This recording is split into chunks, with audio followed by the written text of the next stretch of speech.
Wewe wanne wanaingia. Hey, wewe hey,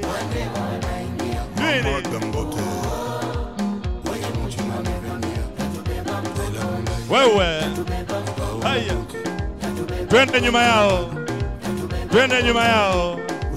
Hey, wewe twende nyuma. Hey,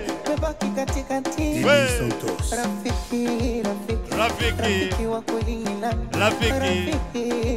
Rafiki ndugu wa majirani. Unepatine kwa starehe, sogea kulia nawe msibani, wakukosa kuongeze ama yule wanipenda mkosano nimegoma. Rafiki yangu pesa. No, Johnny tupate picha, Johnny tupate picha. Nipigwe picha hapo. Nipigwe picha hapo, yes. Sogeni mbele hapa wenye mlioshika nyama.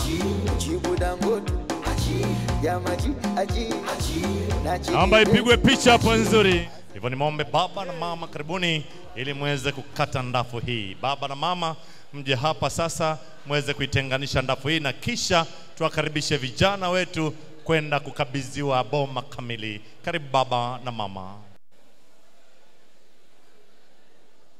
Taalamu wa ndafu atakuwa nasogea hapa.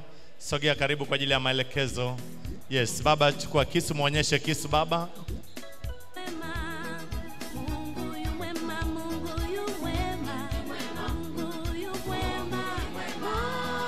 Baba ataonyesha ishara, mtaalamu wa ndafu ataendelea kukata vipande kadhaa. Yes.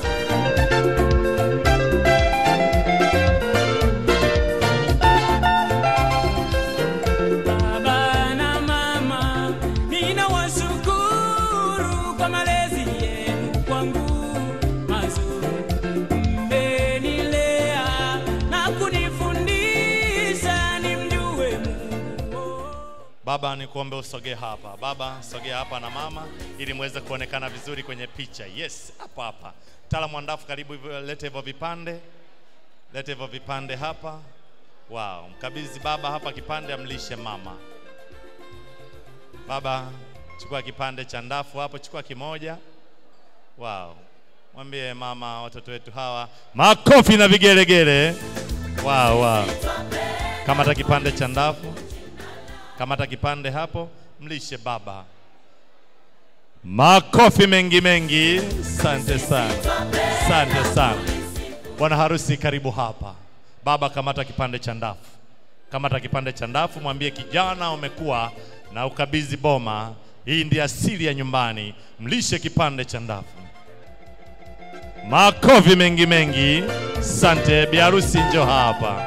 Mama kamata kipande cha ndafu. Karibishe binti nyumbani.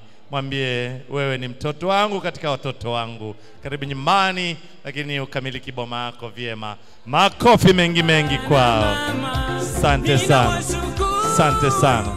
Wow. Makofi mengi. Mama mwambie asante mme wangu kipenzi, nakupenda sana. Rudisha fadhila kwa mmeo.